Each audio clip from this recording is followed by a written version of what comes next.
Françoise, bonjour, ça va bien? Très bien, très bien. Et vous venez de quelle région? Alors moi je viens de Creuse. Avant j'étais en région parisienne et maintenant nous sommes installés en Creuse par choix.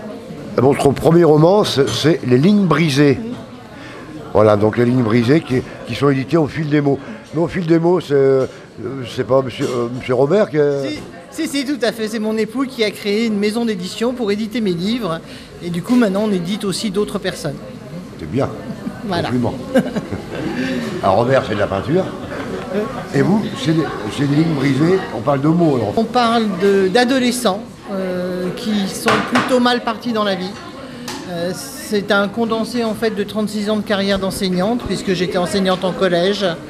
Et que j'ai donc côtoyé des enfants qui ont découvert la mort, qui ont découvert le handicap, qui ont découvert la famille d'accueil. Et j'en ai fait donc un recueil de 6 nouvelles pour parler d'eux. D'ailleurs, je l'ai dédié à mes élèves en disant que c'était j'ai mis exactement pour le dédier, j'ai mis à mes élèves de vous tous un petit peu, parce qu'évidemment aucun n'a vécu, heureusement, ce que je raconte en entier, mais ils ont tous quelque part eu ce moment où ils étaient plutôt mal partis dans la vie. On a un autre roman qui s'appelle Agnès ou la vie volée. Alors moi, ça me donne beaucoup de ressentis, parce que on a fait un reportage il y a pas longtemps sur Fresline avec un grand artiste peintre. Et pourquoi ce choix de Fresline? Parce que moi, ce qui m'inspire d'abord, ce sont les lieux.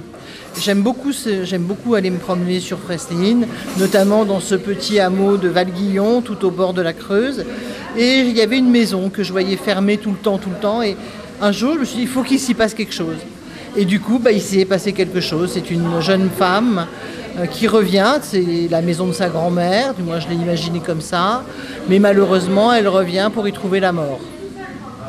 Donc c'est 3 femmes, 3 destins et 3 vies. Oui, voilà, donc le premier première vie c'est celui d'Agnès, qui est courte là puisqu'elle trouve la mort. Le deuxième c'est Marie-Jo, donc qui vit aussi à Fresline, et là c'est au contraire quelque chose de beaucoup plus optimiste, puisque Marie-Jo va se révéler à travers la peinture, et comme on est à Fresline, c'était l'occasion de rendre hommage à tous ces peintres qui font vivre la vallée et qui la peignent si bien, et dont je suis admiratrice, moi qui suis incapable de tenir un pinceau. Voilà. Alors vous pensez qu'on peut avoir 3 vies et 3 destins? Je pense que chacun a plusieurs vies, plusieurs destins qu'il se construit, qu'il se fabrique ou qui lui tombent dessus. Une question un peu saugrenue, vous croyez à la vie après la mort? Pas spécialement. Je pense que la vie fait qu'on peut changer de beaucoup de choses, on peut changer son destin, la vie après la mort, je sais pas.